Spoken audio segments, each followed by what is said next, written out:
Voilà, bonjour Christian. Bonjour. Vous êtes Christian Guillemot et je suis très heureux de vous rencontrer au CES. Est-ce que vous pouvez nous expliquer ce que vous faites au CES? Très bien. Donc écoutez, bonjour.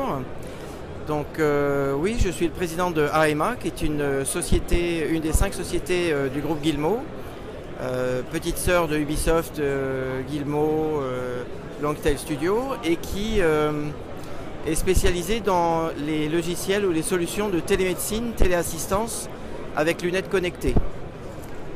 Donc c'est un métier assez différent du métier du jeu vidéo, dans lequel on est arrivé par le jeu vidéo, puisque nous avions reçu des lunettes connectées pour produire des jeux pour les lunettes connectées, pour se rendre compte assez vite que la plateforme n'était pas la meilleure plateforme pour faire des jeux vidéo.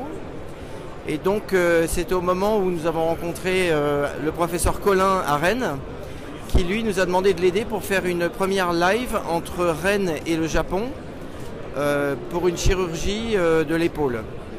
Donc on l'a aidé à faire ça avec des lunettes connectées, puis on a considéré qu'il y avait vraiment une vraie belle valeur ajoutée pour les lunettes connectées dans le monde médical. Donc AEMA du coup a décidé de changer de métier et de passer du jeu mobile aux applications et solutions de télémédecine et de téléassistance.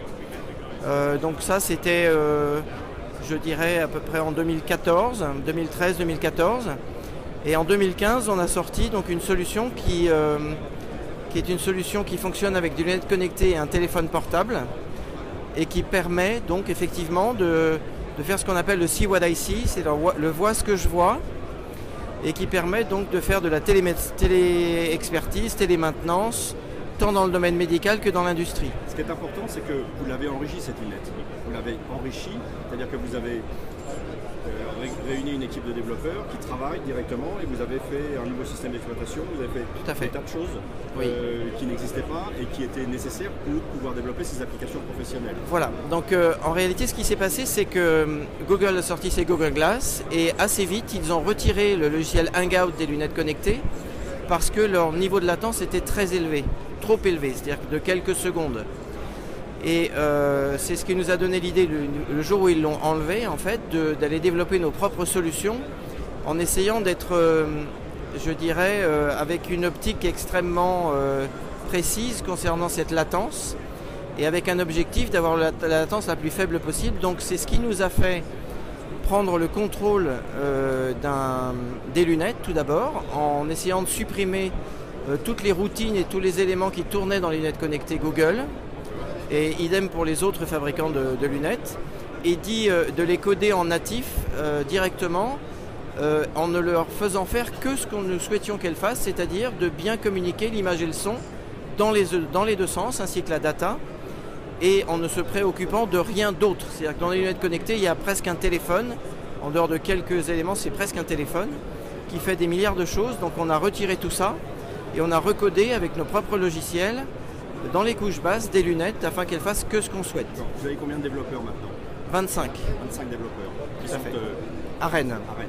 D'accord. Tout à fait. Et quelles sont les premières applications que vous avez faites et vous êtes en train de travailler sur des applications très importantes?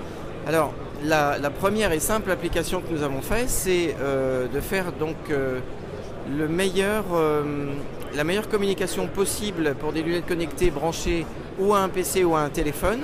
Alors là aussi, le PC et le téléphone ont eu des operating systems revisités, c'est-à-dire que nous avons réécrit une partie des operating systems du PC pour qu'il ne fasse lui aussi que travailler pour la vocation que nous souhaitons avoir, c'est-à-dire image et son dans les meilleures conditions de qualité et de robustesse possible, et de passer avec des niveaux de réseau les plus bas possibles. Et donc après avoir réécrit donc les OS d'un téléphone dédié ou d'un PC dédié, eh bien nous avions pour objectif d'arriver à une solution à la fois de haute qualité image et son et à la fois très robuste qui passe partout et tout le temps. Industrialisable en fait. Voilà, sachant que le téléphone apporte en plus du PC la possibilité de fonctionner en 3G 4G, c'est-à-dire en dehors de bâtiments ou de lieux où il y aurait du Wi-Fi, quoi. Alors, en discutant avec les gens sur votre stand, vous êtes en train de travailler sur une application très importante dans les SAMU. Oui, alors en fait il s'agit toujours de la même solutions. Et le SAMU est un excellent exercice puisque dans le médical, on n'a jamais le droit à l'erreur, puisque la vie est en question.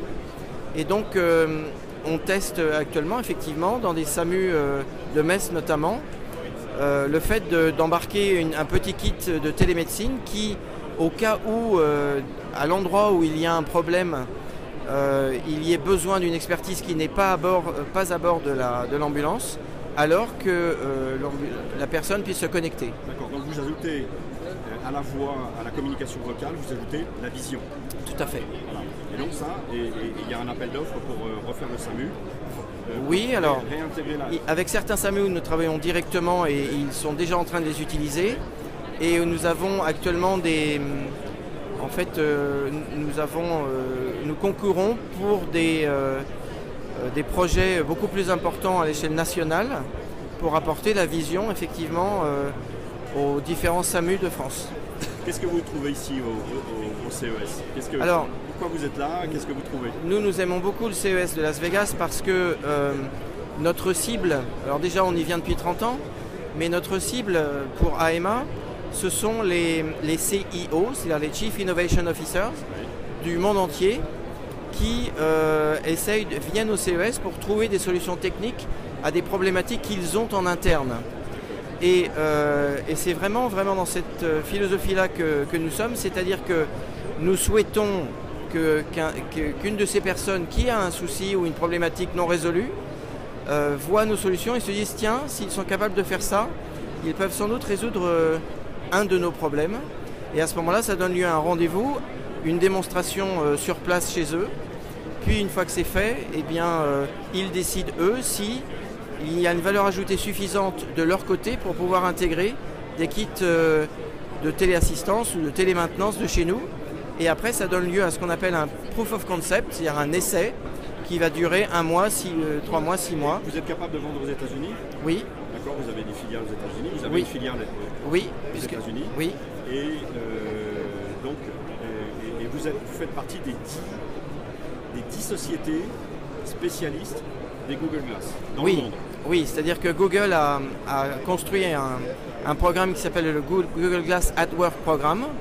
Et AEMA, je crois en septembre 2014, a été intégré et certifié par Google comme faisant partie de ce Google Glass at Work Programme qui fait une relation très privilégiée entre les équipes de développement d'AEMA et les équipes de développement de Google dans les Google Glass.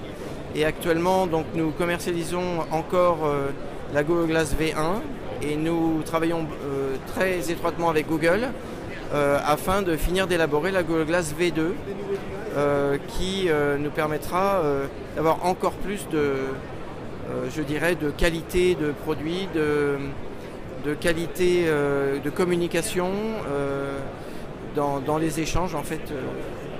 Bien, merci beaucoup. Écoutez, merci à vous.